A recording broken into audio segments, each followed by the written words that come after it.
So, yeah, getting right into this thing, how would you describe what soul light connection is all about? So I think of soulite connection as the process of reconnecting back into our own soul and our own unique essence from source. So versus searching externally and trying to find yourself through the external world, really putting the emphasis on finding yourself through your own innate soul, because we each have a soul that is unique to our being, our body in this incarnation. And a lot of people on the planet are very disconnected from their soul. Their soul is fragmented, fractured. It's not entirely in the body. So I think of soul light connection as that process of bringing your soul back into your body, merging the body with the soul, and just really connecting back into yourself. Beautiful. Yeah. So, how do we go about that then? That's a good question. Yeah, I would say for me, and what I recommend is to really, as best you can, limit your external streams. So, Mm, whether that is any form of social media, spiritual or not, any forms of like teachings or books, just things that are external ideas. I would recommend limiting those, and then when you do connect in with something external, to first ask your higher self, like, is this in resonance with me? Is this going to be in support of me? Because if not, we really become very cluttered with all of these other energies, which makes it more difficult to connect to our own soul. So I would say that's the first step. And then once you have removed a lot of those external sources, it's going to be easier to hear and feel your own soul and being able to connect into that. mm-hmm. Yeah. And there's endless distractions, it seems. Yeah, exactly. And especially in like today's world with spiritual awakening and spirituality, there's it's on one hand, like it's really beautiful, but it just creates another level of needed discernment for those of us who are walking the path. Because I remember when I was first waking up to these things in, I would say, like 2009, it was very, very hard to find any spiritual information or teachers on the internet. It was really challenging. So it was just like me and my candle flame, like sitting in my bedroom. And then, recently, especially in the last 5 years, there's been a massive awakening here. So there's so much to connect into. And like even myself, I've been in so many areas of spirituality and of like external teachings and modalities. And it can really, I think, can make you take longer to reach the ultimate point of your journey than it needs to be. I just really recommend being very intentional and very careful with the distractions, because we can also use spirituality and like this healing journey as a distraction. Mm-hmm. Like unknowingly, right? We can use it as almost a way to avoid the actual physical, like harshness or maybe like boredom or chaos of life. Mm, yeah. Very well said. I like to say every teaching is just a remembrance, or it should be a remembrance. Yes, It should serve exactly. as a reminder for you to go back to you. And if it's not, it's just another distraction, just like Game of Thrones or baseball or NASCAR, whatever it is. It's the same thing. It may be Right. veiled in spirituality, but if it's just something you're watching and it's not giving you any value, if it's not bringing you back internally to your soul, then might as well be Game of Thrones. Nothing wrong with Game of Thrones. I'm just saying. Yeah, I completely agree with that. I like how you said that. It should always bring you back to yourself. And um, it's not that we disregard all spiritual teachings or all external things. They each have a frequency that Mm, might not resonate or connect with you, but it could with this person over there. So it just comes down to finding, yeah, like you said, finding those teachings that bring you back to remembrance. mm-hmm. Amen. Yeah, and I think that's all led by discernment. I think you said that, right? It's all led Yes. by this like Yeah. subtle resonance in whatever one is digesting.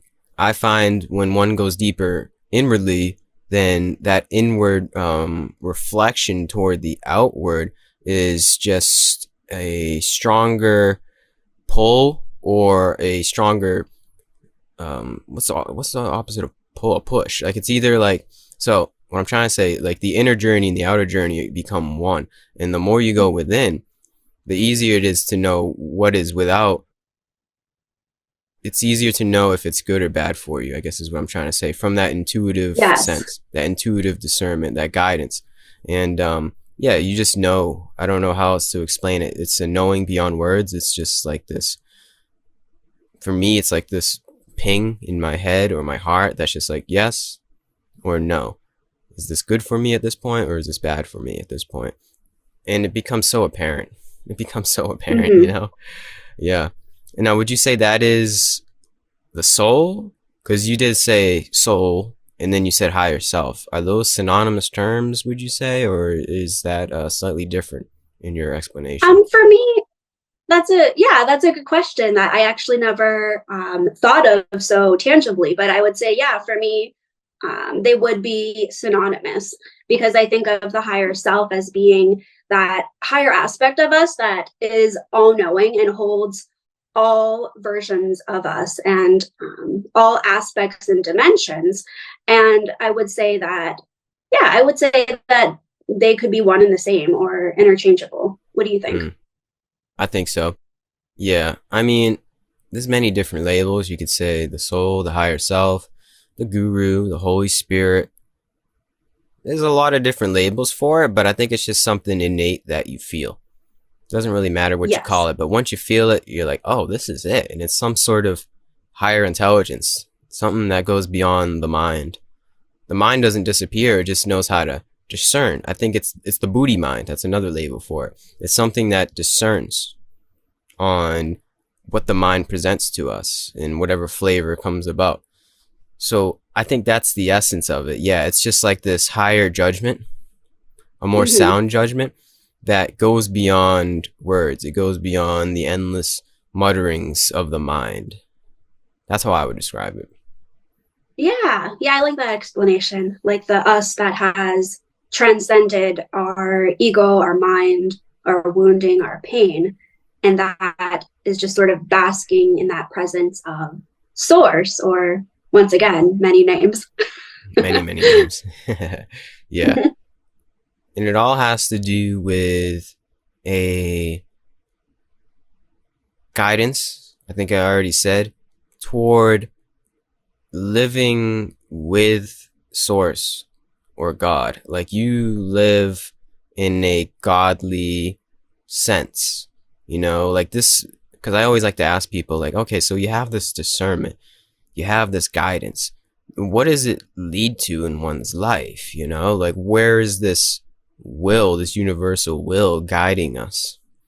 And it's different for all of us. It looks different for all of us. We all have our own journey per se, but yet there is a similarity in how it comes about. And I think it has to do with um cooperation, compassion toward your fellow human being, just less violence, less competition. There is just a more of a cohesion in knowing what you are and then knowing what others are and then working from that, knowing that others are also part of the source. you know so you just work with it rather Yes. than against it, I guess is what I'm trying to say. Do you feel that though? Like, do you feel that there is this like similarity between all of our higher selves and the will that comes about from it? Yeah, absolutely. Because of course, at the highest level, we all are connected to and from that same source and that Mm-hmm. same infinite intelligence. And I think ultimately the goal, so to speak, of this journey is the return to that, and simply put, the remembrance that that is from. So I kind of think of it as though the spiritual path on the outside, it may look like we're all getting there in so many different ways. You know, we have people who are into like religions like Buddhism, Christianity, and then we have people into different aspects of spirituality, like connecting with the archangels or maybe plant medicine. And it seems that there's very different paths, but I think ultimately all paths are the same in the like the levels of discernment, the lessons, the things we must learn and remember. We just might have different realizations and it might look different along the way. But I Yeah. think ultimately we all walk the same path because we're all, even if it's unknowingly or unconsciously, we're walking that path of finding our remembrance, finding home and our return to that. Yeah. And finding out really who or what we are, essentially.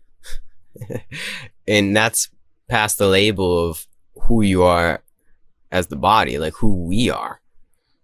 I think that's really what it is we're all exploring in all of our own situations and circumstances and karma who we are. Discovery. Essentially, I think this is the path of discovery. And you said it's all the same path. I'll rephrase that. I like to say it's different paths with all the same destination. Might be a different way to look at it. So, Yeah. yeah, destination, home, as you said, and home is coming to find out what we are. Because we're all here as confused beings. We are all cast down from heaven, you could say, cast out and cast into confusion. None of us know who and what we are. Isn't that wild? Like, we come into this moment, we all act like we know what we are. Oh, I'm a businessman. I'm this, I'm that. Or I should be this, I should be doing that. It's like, no, none of us have any idea. So I think the path, the true spiritual path, is first asking the question, hold on a second, slowing down, as you said, disconnecting. Who am I? Who am I? And then staying on that wavelength, walking the path, is finding out through usually trial and error, a lot of trial and error, what we are and what the heck is going on here. And yeah, I think one can come to find that actually the ironic thing is you never really come to find what you are. It's more of this resonance as we speak of. Like, it's something that you live on. Like, what we are is one with the Tao. Like, you become one with a sort of flow of life. It's not like you find out what you are and then you're like, oh, that's it. This is who I am. It's nothing concrete. But that's the beautiful part, I find. All of us get synced up and linked up to the flow. You know, we all link up to the same river of life, you know, and float downstream. And it's a never ending flow, you could say. So, yeah, you know what I'm getting at? It's like the spiritual path is finding out who you are, but you never really find out who and what you are. But that is the good news. Right. Yeah. It's almost like more about who you are not. Yeah. Because I mean, I was going to say that we incarnate in here as these pure souls connected to source, but depending what you believe or how you look at things, that's not necessarily true. We may or may not incarnate in here with all of our karma, like agreements, fragmentations from previous lifetimes. So then not only are we maybe incarnating with aspects that are not necessarily us, that our soul has brought forward from the previous lifetime, but then it's like as soon as we are born here and, you know, we're out in the world, we're in school, you know, later we go to work, we're in relationships, and we just get all of these external things like placed upon us. And it's just like layer after layer, covering up that light and the remembrance. And we just end up in this state of darkness and confusion. But it's because all of these things from just living life just slowly layer over us. And eventually, yeah, we don't know who we are anymore. So it begins this process of removal and Mm-hmm. really sitting with like, is this even my own thought? Like, is Yeah. this really my own belief? Like, do I really like want to take this path, or is this just the path that I've been told to take and Mm. I never really thought about what I want? Yeah. So yeah, I think it's just Yeah. this process of really becoming deeply aware of that, because that's something I've noticed in a lot of people, especially with just the steps we take in life and the things that we do. I think we so often become on autopilot and we unconsciously are just doing maybe what our parents have suggested, our teachers, our professors. And then I think many people, I don't think they ever really pause to think like, is this what I want? Like, am I happy? Like, are these the things I want to be doing? And I think that that makes me really sad, because we have this like spark within us and this purpose that fulfills us and lights us up. And yeah, I think of that as well as being in connection with returning to the soul, like returning to that purpose and that joy. Um, instead of just really just going about things unconsciously and just doing what you're told and doing what's expected. I think Mm. a lot of people end up doing that, and then you wonder why you feel like disconnected or unfulfilled or unsatisfied. And Mm-hmm. you take it out on your family and your friends, and Mm-hmm.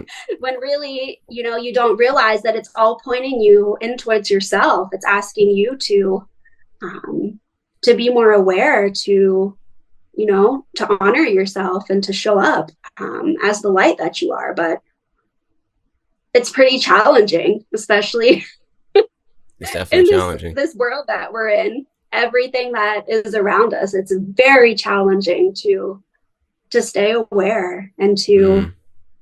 to stay connected to yourself. It's almost like the whole planet's working against that. Yeah. It's supposed to be challenging though in that regard because it's supposed to Yeah. challenge what you want. Because really how we got here, and this might be a little esoteric or a little Buddhist, but we got here in this mess of samsara because we wanted something that we don't really want. We thought we wanted it, but it's just like this cycle of living in false wants, false desires from other people, their parents and their parents' parents, and their parents' parents' parents, and teachers, and just false wants essentially. And we have to find out what we really want by going through these false wants and then figuring out like, all right, that wasn't it. You know, getting what we want and then realizing like, okay, well, I still have this void that I'm trying to fill, this yearning, right? I think we can all attest to that. We've all gotten what we wanted at one point in our life or Mm-hmm. another. And then yet there's still the suffering. So I think it's all perfect in that way. And it does sadden me and it does kind of hurt to see people creating their own suffering, but there's nothing that we can do. That's just like part of the blueprint. That's just how this whole thing was created from God, you could say, to teach us lessons, to really wake us up because we did this to ourselves. And that might be a little esoteric. It might be a little deep, but we did this to ourselves. We got ourselves in this darkness over years and years and years and years and years, millennia of living in delusion and somebody else's wants and false desires. And now we're just slowly shedding the skin of that at this point in time, coming back to realize what we really want. I like to say that we got to realize what ain't it in order to realize what is it. So I think the path is just gradually realizing what is not it, what we don't want, in order to realize what we really do want. And I think we all want the same thing. And that's just to Yeah. return to soul, to return to spirit. But that's tough. That's the school of hard knocks. We have to learn a Yeah. lot of lessons to come back to that. And that's what's going on right now. We're all reaping that karma, I feel. Yeah. Yeah, I've thought of that too, how those of us who maybe in this lifetime we are more loving, we're, more living within those laws of grace and light and joy, we can have a tendency to forget that perhaps in past lives, we have done things and we have been people that were not that were not so kind. And sort of like you said, this darkness, this all of these so-called horrible things that are happening, we are here cleaning up our own mess. We're here Mm-hmm. Yeah. cleaning up our own karma and everything that we have done, and it's just playing out. And perhaps, perhaps Earth is ascending into a planet that is of a higher consciousness and is wanting to experience more light. But maybe, who knows, maybe we don't like to think this, but maybe it will again fall once to darkness, and maybe that's the purpose of the planet. Perhaps it just cycles Mm. um, through lightness and darkness, and we all incarnate here, for the ride and for the cycle and for the learnings. um, It's hard to yeah, say. Yeah, I go hard to back and say. forth. I see both point of views. There's the popular point of view that Earth is perpetually a school, and you are sent here Mhm. to learn the lessons of love through suffering. I can see that. And Right. it's really never going to change. It's always going to be that duality, yin and yang, the light and the dark here on Earth, so that Earth can serve as a school. And then there's another part of me that's like, well, can't we all just graduate? What if we all graduate school? Wouldn't that, have us ascend to another level, as people say, another dimension? Does it always have to be a school? I don't know. I'm Yeah. not God. I don't have the answers to that. I see both points. And, yeah, I don't know. I like to think, maybe I'm a little idealistic, that there is something going on right now. We are creating a better world, and that we are destined to live all godly, all with this soul essence. I like to think that, especially in the times that we're in now. Maybe I'm biased, but it seems like something's going on. We're all getting the message in some way. Maybe it's because of the internet. We're able to connect to the sages of the past. It seems to me, and I might be a little biased, like I said, because I'm living in this time, that we are all living through some sort of awakening. But maybe that's just some kind of egotistical attachment I got, and that Earth is perpetually a school. I don't know. No conclusive answer. What do you think, though? What does your heart say? Well, I used to. I'm like you. I can see both perspectives. I can see how Earth is always going to be this planet of duality and polarity. I personally don't remember any periods on Earth there wasn't that duality. Like, even when I think back to Atlantean and like Lemurian times, those civilizations all fell because of the things we're speaking about. So, and I would say, even if Earth is going to ascend and it's going to be this beautiful planet of high consciousness and just love and unity, I think that there are always going to be other planets that are going to have polarity. So my thoughts are, if it's not Earth, it's going to be somewhere else. I think from my perspective, there's many planets and like star systems. There's many different dimensions of reality that we can incarnate into. So I think either way, all is well. Exactly. Truly. Yeah, that's something that one can feel when you get on this path, is a over encompassing benevolence to this. And you get the feeling like, oh, it really is gonna be okay. Bob Marley was right. Right? All is well. Even though it might not seem well, it might seem a little dark if you turn on the news. I don't know. Yeah. There is this, like, even in the darkness, it's perfect. Even in the bleakest and most decrepit situations, there is this light. There is this little glimmer of light, of hope, maybe you could say. And that all truly is well. I'm not trying to sound too hippie here, but it really is that simple. And it's because one comes to realize, speaking personally, that the fundamental fabric of our reality is love. Like, it's all for love. Everything is about love, unconditional love. So knowing that, realizing that, feeling that truly in one's bones, in one's soul, how can any of the darkness touch that? Once you do realize it's all for love in one way or the other, then all darkness, all evil is distortion. It's all illusion. And that transcends everything, you know? It's like no matter what happens personally in our life, because we all go through darkness, we all go through struggle and strife, knowing that God is love. You don't even have to say God. You just say the presence of infinite love that's here and now. Knowing that helps one traverse the turmoils of their life, you know, because it's, you come to find it's all for you in some way. It's all good, no matter what. So yeah, that's priceless, you know? Do you feel that in your life? Like there's this just essence of love that entered in and it's not going to leave? Yeah, absolutely, I do. And I think also with the darkness, it's the darkness is simply just darkness that is forgotten that it's light.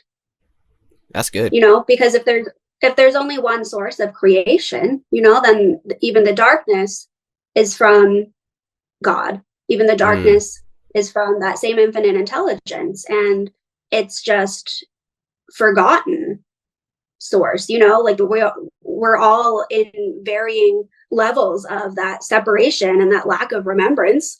So maybe, you know, I think from my understanding, the very, you know, darkest people or the darkest things that are occurring are just simply lost, and they've that's just it. forgotten Mm-hmm. that they too came from source. And I think that no matter how far along anyone is, like in their darkness or their pain, they can always make that choice to return to the light, because that connection is never permanently severed. Mm-hmm. um so yeah, i Well really i said. really do think that all is well, and that, you know, I agree with you that we have a lot of signs pointing towards the fact that humanity is awakening. You know, the earth herself is awakening. Um, Humans are awakening. And, you know, I think even governments, businesses, all factors of reality are going through this shift and this up leveling to bring in things that are more connected to that unity blueprint and connected to source. So yeah, I know we're on the right path, even though, like you said, if we look at the news, it can be hard to believe that we're on the right path. So I just keep the news off. I use my That's my it. internal connection, Mm-hmm. um, my Yeah. connection to soul and source to, you know, to guide me and to remind me of the truth of why I'm here, and whatever is playing out on the world stage is what needs to play out, And it's for a stage. many different reasons. It's just a Yeah. show, as you said.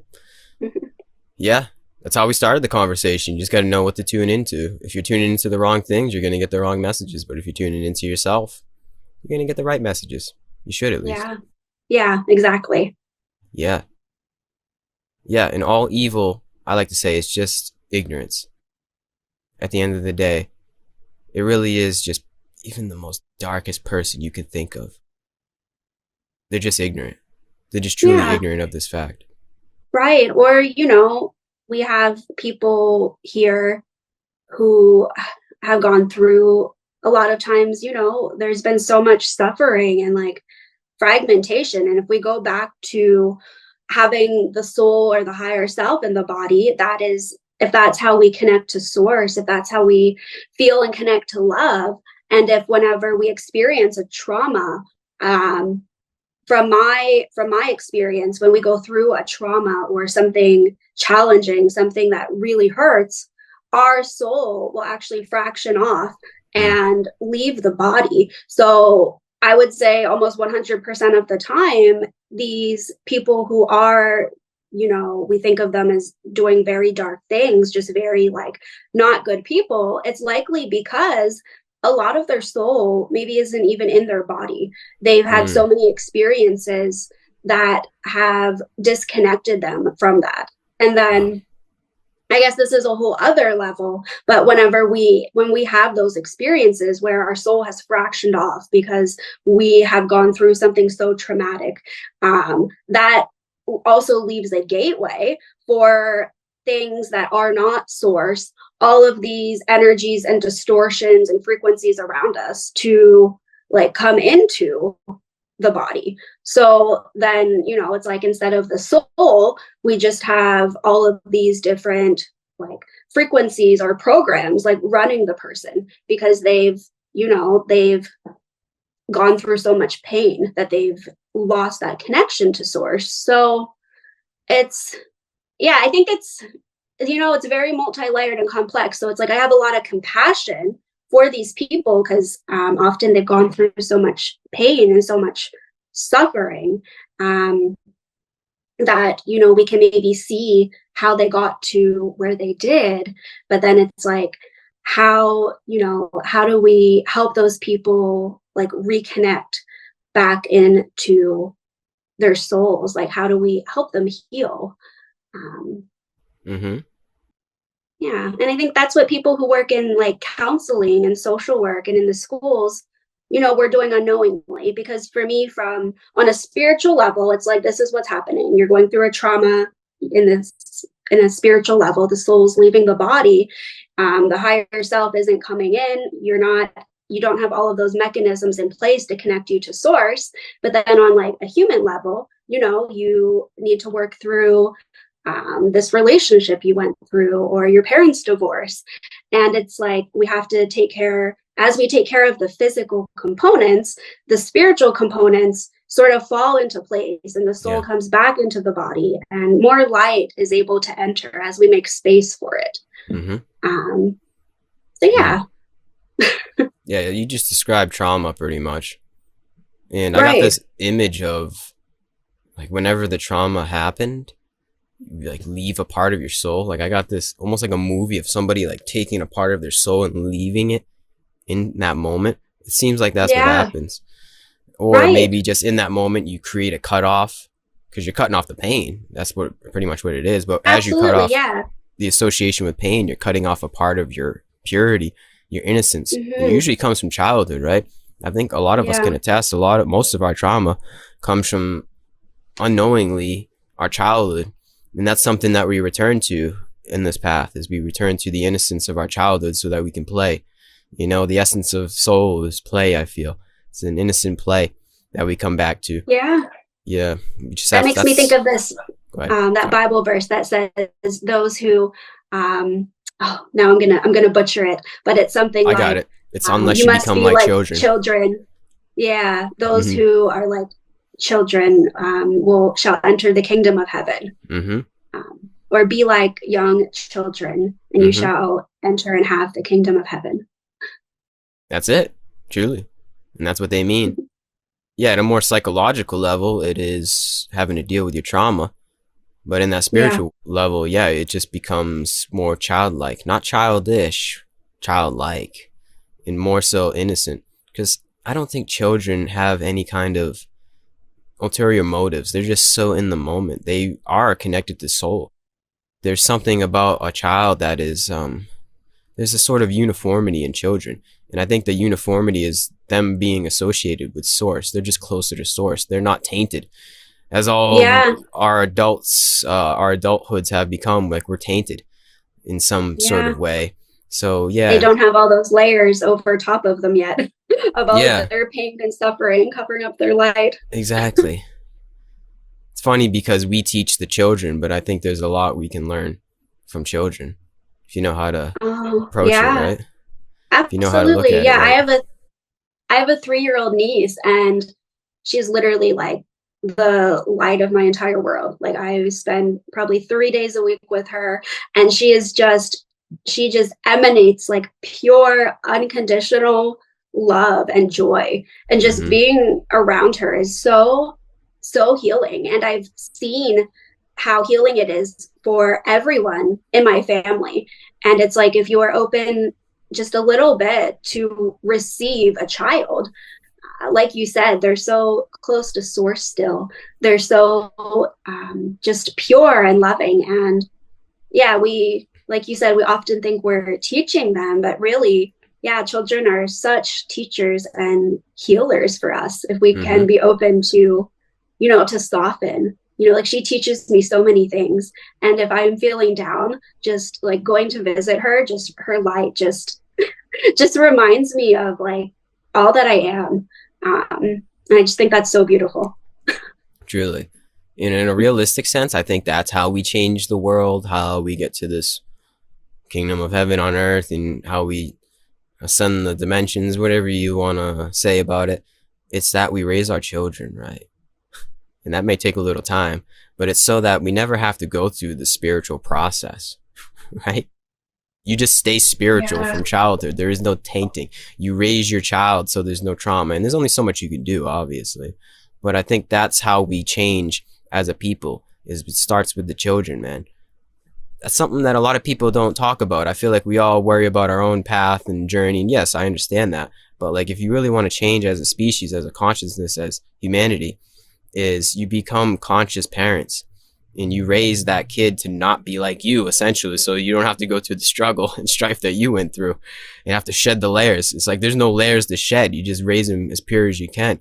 And then, yeah, that's Yeah. how we get to a new world. But I think that's going to take some generations. I think our role, our generation, in generations past, is like finding out in the first place that there are layers to shed, and and then from there, as you have become more refined, you raise your children in that refined manner, so there is no distortion from the get-go. And yeah, that's how we become more sattvic, I feel. You know what I'm saying, though? We never lose the purity and innocence in the first place. Yeah, that's so beautiful. Yeah, that's something I've actually, I've thought about a lot. Um, I, uh, I don't have any children. I'm not a mother, but I was called a few years ago to begin working with children and to go into education. And so I've put a lot of thought into what you're saying about how really it all goes back to childhood and to the parenting. But I think maybe perhaps the reason, and maybe it's good to focus so much on ourselves and as the adult, because we need to have adults that are healed and aware so that they can even guide children. Because just from being in schools and in those systems, and dealing with parents, they're largely unaware. And a Mm-hmm. lot of like my last job, I was an emotional support counselor, and mainly what I was helping the students through was things, with their parents and with their family. So it's like, yeah, you said it's going to take a while because our generation is waking up. I can see even teenagers, like maybe like a decade and a half younger, they are becoming more aware. And I think if the parent is open to it, that can act as a gateway. Because I can see even in my own life how my mom has had an awakening through me. And now, she is, acting differently with her granddaughter than she did raising us. So yeah, it's a really big process of people Mm-hmm. becoming aware and then those who are unaware creating some space to That's it. let in some new beliefs and to be open to changing. Yeah. Mm-hmm. And the thing is, we can't actually change anybody. All we can do is hold space, like you said. It's just be a sort of offering. That's what I like to say. If you want it, you can take it. If not, no strings attached. And it's just in your presence. It just comes natural. It's not like you do it for that reason. I think once one is on this wavelength, you just become that sort of spark of light that can ignite others, but not in an evangelical way. It's sort of passive, right? It's sort of like just throwing it Yeah. out there, and the person has to be open for it. And that's our role. If you're open, then yeah, I'm here for you. If not, I'm not going to try and be like a priest and knock at your door and try to, hey, have you heard about this or that? It's not like that. It's, yeah, it's a very natural thing, you know? It's contagious though, I feel. I feel like, I can easily recognize just through energy when when someone is on this wavelength, you know, when someone has some ounce of awakening in their Yeah. life. It's like, ooh, this, I feel it. I feel like I feel your truth, or however you want to say it, you know? And I think it just comes down to like they're just okay with being themselves in some regard. Hmm. But that's, yeah, it's just highly resonant. I don't know how else to say it. I guess it's just like real, recognized real. So I think other people can feel it, whether they're on the path or not. We're all on the path. But if you are on Hmm. this path, like I think it shines through in ways that you probably don't even expect with other people, you know? Yeah. Yeah, it really does. That's why I also always like recommend that people quit focusing so much on like being spiritual. And because we Mm-hmm. so often think, I don't know, I meet and work with a lot of people who feel because they're in an awakening, you know, they have to do something specific, like they have to do something spiritual.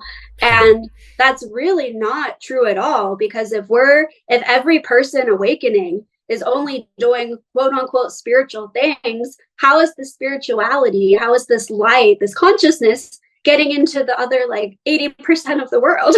Mm-hmm. So, like Mm-hmm. you said, just like we are that light, we are that consciousness, you know, and you bring that with you and forward, like no Mm-hmm. matter what you're doing, no Yep. matter like where you are.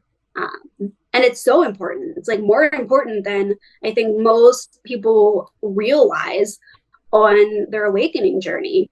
Like just you becoming conscious, just you healing your own trauma, you become like a walking like signpost, like a blueprint that other people can, you know, more easily step into, because you're standing there as the way, just simply because you've done it yourself. And that Mm. alone, yeah, really makes it easier for someone else to tap into that. Yeah. Well said. That's it. Save yourself. Save the world. It's really what it's about. Yeah. And if you do it for that, as you said, if you do it for that reason, then that's just going to be an impediment. That's the thing. That's the tricky part. Is you Mm-hmm. can't do it to save the world. You do it to save yourself in some way. And then that just rubs off, just naturally rubs off. You know, no one likes a spiritual ego. You can just feel that too. Like, I can feel when somebody's real, but I Mm-hmm. can also definitely feel when somebody's fake. You know, I Yeah. know when someone's playing the act. And, oh, that's so apparent as well. It's like, oh man, come on. It's like, I get it. That's The almost like the intentions. worst one. Yeah, right. Exactly. Yeah. Cause you're like, it's like With you're veiling your ego with spirituality. It's like, come with on, more man. ego. Yeah, exactly. Which is essentially more ego. So it's like, it's just gross. I get it. I guess the Yeah. intentions are kind of pure in some regard, Yeah. but still, it's like, that ain't it, man. That ain't it. Yeah. You can't pull a fast one on me. I've had a lot of people that come on here and I talk to them and I'm like, I know you're faking it, man. I just don't upload it. Like if we have a conversation, I'm Mm-hmm. just like, okay, well, I've met enough realized people when I know they're real. And I met plenty of fake people. I know they're fake. It's so easy, right? I feel like it's so easy to Yeah. tell because it's energy. It's not in the words. They could be very charismatic. They could, be a lot more eloquent than I am, but it's like, it's this subtle resonance. It's this intuition that we spoke of before, this guidance that guides you in all endeavors. And it definitely, for Right. me, personally speaking, it guides me with other people.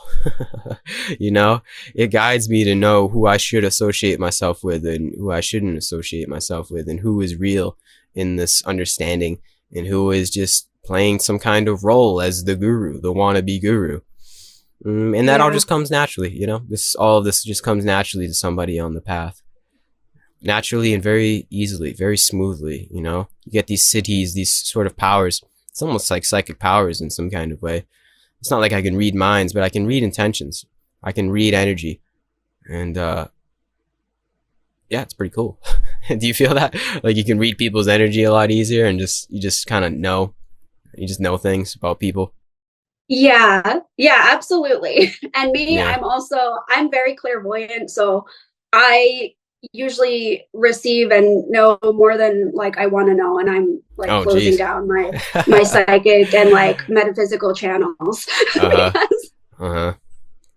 Yeah. So I definitely understand what you're saying. And I think with the people who are more in spiritual ego, um, as you were saying that, I was thinking, I've encountered situations, people like that. And I think it's another opportunity to learn discernment. Yep. Um, Exactly. because like it's so interesting. Like what do you think? Because to me it seems like it's really the first time in humanity where we have all of these like false gurus, or all of these, like everyone and their mother is, a guru or a spiritual healer, and we Yeah. have like a lot of falsity in spirituality. And to me it seems like that's the first time that's happened. It's very, very interesting. Yeah. I've I mean, had I'm sure somebody there were. say, oh, go ahead. Yeah, go Sorry. ahead. Okay. I had somebody say to me, I forget who it was and what conversation I had, but something that stuck. They said, even the false teachers are teachers because Yes, they're showing absolutely. you what ain't it. I think, as I said Hmm. before, you got to know what ain't it in order to know what is it. So, in some kind of way, you can almost revere them for their horrible teaching and for their spiritual ego. Yeah, teachers of discernment. Exactly. Yeah. I mean, at the end of the day, everything can be served to you as a teaching if you know how to look at it in the right way. Everything Hmm. is the guru, I feel. So yeah, especially the false teachers. So the key is to, like, for me at least, is not like get so caught up in who the false teachers are and don't take it personally. It's just see it for what it is and move on to the real ones. You got to know, like, you can't change anybody's path. They're going, that's their karma. And the people that are following them, that's their karma. There's nothing you can do. Just like you can't save anybody, as we said, you can't save the false teachers either. You just move on, know that ain't it, and keep on your path. It's that simple. It's really, I think this whole path, no matter what, the teaching is always accountability, sort of self-sovereignty, no matter what goes on. There's no teacher that could sway you away. No false teacher, no charismatic, good-looking false teacher that could sway you away from you, unless you want that to happen, unless that's part of your karma. Unless you want it.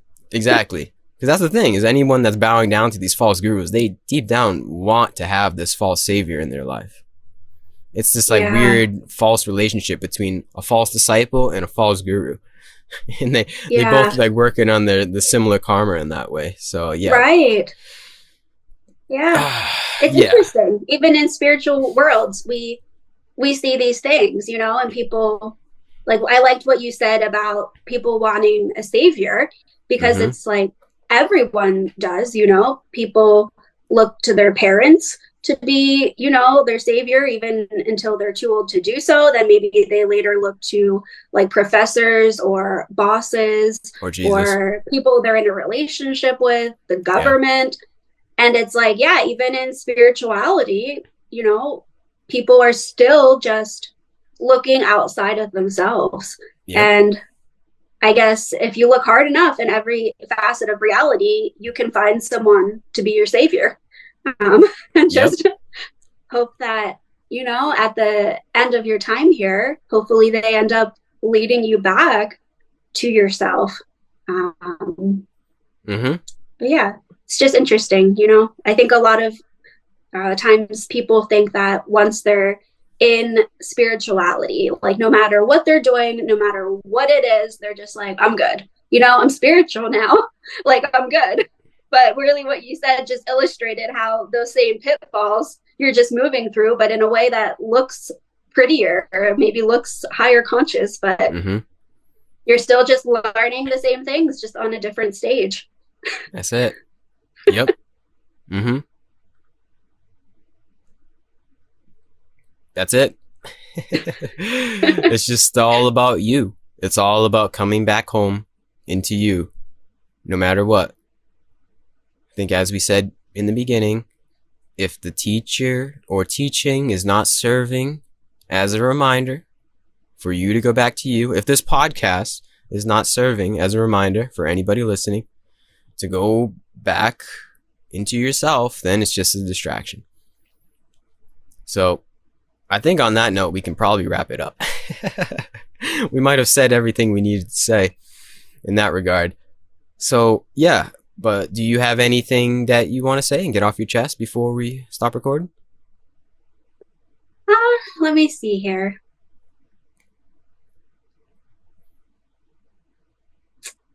Yeah, I guess I would say, for those, who have been listening or feel in resonance with this message, just to really use this time right now to disconnect and to really create a moment each day to tune in to your own heart. My greatest practice and my greatest awakener on this journey has just been preferably in nature, because nature, amplifies all of this, but in my living room as well, just taking a moment each morning to just sit in stillness. If it feels comfortable, like placing your hand on your heart to help you tune in and just allowing what arises to be there. Like if you're having thoughts, if you are, if you feel scattered, if you feel uncomfortable, just allowing it all to be there. And then if you do that enough, you're going to notice that there's this space that resides back behind the chaos and back behind the thoughts and the mind, because we're always going to have thoughts. We're always going to feel a level of chaos because, that's the nature of, this experience we're in. But if you sit in silence and stillness enough, you'll find that place, that place behind the chaos where you can connect into what we were calling your soul, your higher self. And in that place, you can find, stillness and peace. And once you feel it and you connect in, you can sort of like begin expanding it out, and you can begin growing it. And yeah, it might be hard at first, it might take you a while to even feel that presence, but trust me, like it's there. And the more you connect to it intentionally, like the bigger it feels. And then like Gary was saying, that presence is going to guide your entire life, and you're going to be able to so easily connect into it. But yeah, just that stillness and sitting in silence. I know it can be really hard. A lot of people, we don't want to do that, but that's really, it's so simple, but I really believe it's the gateway to, everything we've been talking about. Amen. Yes. Yes. It's like I was just going to say, like, I don't know if you agree. Like, oh yeah. I don't think we really need all these like fancy, like tricks and things. I think we just, stillness, like simplicity. Seriously, it's just become acquainted with the stillness and then live from that stillness. That's the thing, is one finds that in meditative sessions, in nature, maybe. But then the more you become acquainted, the more you train those mental muscles, you can take that in the world, and then you can be in the world and not of it. And truly. Yes. I love that saying. Yeah, truly. I think that's what Jesus said. Be in the world, but not of it. Exactly. So on that note, yes, find some quiet time. Be here now. It's all within. And thank you, Chelsea. Yeah, thank you so much for having me. It was a good talk. It's definitely a good talk. You are a very warm individual, very wise, and I appreciate you coming on here and sharing your time, effort, and wisdom with me and everybody. Thank you so much. It was so good connecting. Of course. So, yeah, peace and love to you, Chelsea, and peace and love to the listener. Goodbye, everybody.